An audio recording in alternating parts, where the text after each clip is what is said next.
அடிச்சுவடுகள் நிகழ்ச்சியில் இன்னைக்கு நான் கர்த்தருடைய சாயல், மனுஷனுடைய சாயல், தேவனுடைய சாயலன், அதனுடைய விளக்கம், இதை குறித்து நான் சொல்லி ஆகணும். ரோமர் 8:29 இந்த உலகத்தில் ஆண்டவர் நேசிக்கிற பிள்ளைகளுக்கு, உங்களுக்கு எனக்கும் அவருடைய சகோதர சகோதரிகளை போல் நம்ம இருக்கிறோம்ல. நமக்கு ஒரு மூத்த சகோதரனாக தான் இயேசு. அதில் தான் சொல்லப்பட்டிருக்கு, இயேசு கிறிஸ்துனுடைய சாயலை நம்ம தரித்து கொள்ளணுமா. எப்படிங்க ஒரு மனுஷனுக்கு இயேசுனுடைய சாயல் வரும்? வேதத்தை தூக்கிட்டா இயேசுனுடைய சாயல் வந்துடுமா?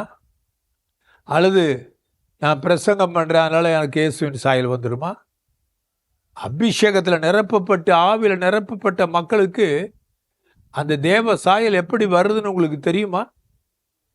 தகப்பனுடைய வீட்டை விட்டுட்டு கெட்ட குமாரன் போய் எல்லாத்தையும் செலவு பண்ணி சாயலை இழந்து அவன் பன்றிகளுடைய தவிட சாப்பிடும்பொழுது தான் ஐயோ அவனுக்கு புத்தி வந்துச்சு. அவனுடைய சாயலே மாறி போச்சு. சில சூழ்நிலைகள் சாயலே மாற்றிருங்க. வேதாகமத்தில் ஆதியாகமம் 1:27 கர்த்தர் ஜீவ சுவாசத்தை ஊதி மனுஷனை உருவாக்கும் பொழுது ஆணும் பெண்ணுமாக, ஆணும் பெண்ணும் 2 பேருக்குமே தேவனுடைய சாயல் தான். அவர்கள் தான் மனிதர்.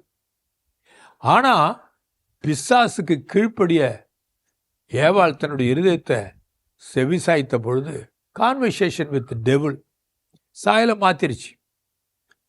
அது கீழ்ப்படியாமையை கொண்டு வந்து பிறகு 2 பேரும் ஆண்டவருடைய சாயலை எழுந்து நிர்வாணிகளாக ஓடினாங்களாம், ஓடி ஒளிந்தாங்களாம். ஆனால் ஆண்டவர் விட்டுட்டாரா?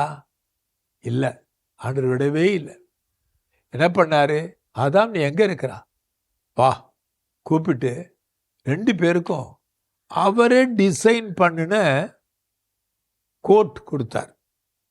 அது தோளினால் ஆன கோட். இப்போ பாருங்க, காட் ஹிம்செல்ஃப் டிசைன் அப்படின்னா என்ன அர்த்தம்? இந்த பில்டிங்க்கு ஒரு சாயல், ஒரு தோற்றம், ஒரு நிறம் இருக்குது. இதோடு கூட ஒவ்வொரு இடத்துலையும் கன்ஸ்ட்ரக்ஷன், பிக்சர், டிராயிங் எல்லாம் போடுறாங்கல்ல என்ஜினியர்ஸு. இப்போ இதெல்லாம் எப்படி கண்டுபிடிக்கிறீங்க? இமேஜினேஷனுங்கிற வார்த்தையை கொஞ்சாட்டி யோசிங்களேன். இதுக்கெல்லாம் கர்த்தர் தான் ஒரு திட்டத்தை காட்டிட்டா. மோசேக்கு காட்டினாரு, ஆசரிப்பு கூடாரம் வந்தது. நோவாவுக்கு காட்டினாரு, நோவாவுடைய பேழை வந்தது. உங்களுக்கு இன்னைக்கு ஒரு பிளான் தேவை. பிளான் இல்லாமையே வாழ்க்கையை அப்படியே ஓட்டாதீங்க. பரிசுத்த ஆவியானவர் சொல்கிறாரு, முதல்ல உனக்கு என்னுடைய சாயல் தேவை, என்னுடைய ரூபம் தேவை.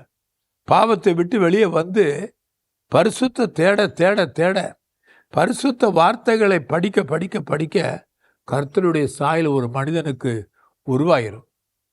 நேபுகாத் நேச்சார் தன்னுடைய 7 காலங்கள் உள்ள தின்னு மிருகத்தை போல கிடந்தவன் வானத்தில் அண்ணாந்து பார்த்து ஆண்டவர்கிட்ட மனம் திரும்பும் பொழுது அவனுக்கு முகக்கலை வந்ததான்.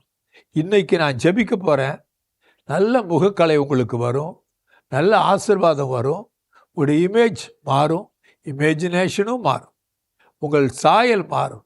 அது கர்த்தருடைய சாயலா, இயேசுனுடைய சாயலா மாறிடும். அன்பின் தேவனே, என் ஜனங்கள் உடைய வார்த்தையை கேட்கிறார்கள். இன்றைக்கு அடிச்சுவடில் உடைய சாயலை குறித்து நான் சொல்லியிருக்கிறேன். இயேசுனுடைய சாயலை தரித்து கொள்ளட்டும். என் ஜனங்களுக்கு அற்புதத்தை செய்யும். கர்ப்பவதிகளாக இருக்கிற ஒவ்வொரு குடும்பத்திலும் அதிசயம் நடந்து அந்த சகோதரிக்கு தேவ சாயலோடு, அற்புதத்தின் சாயலோடு பிள்ளைகளை பெற்றெடுக்கட்டும். கர்த்தருடைய சாயலை இப்பொழுது நான் கட்டளையிடுகிறேன். ஆமேன், ஆமேன். நீங்கள் பார்த்து கொண்டிருப்பது உங்கள் power of God TV, redefining power, reaching millions.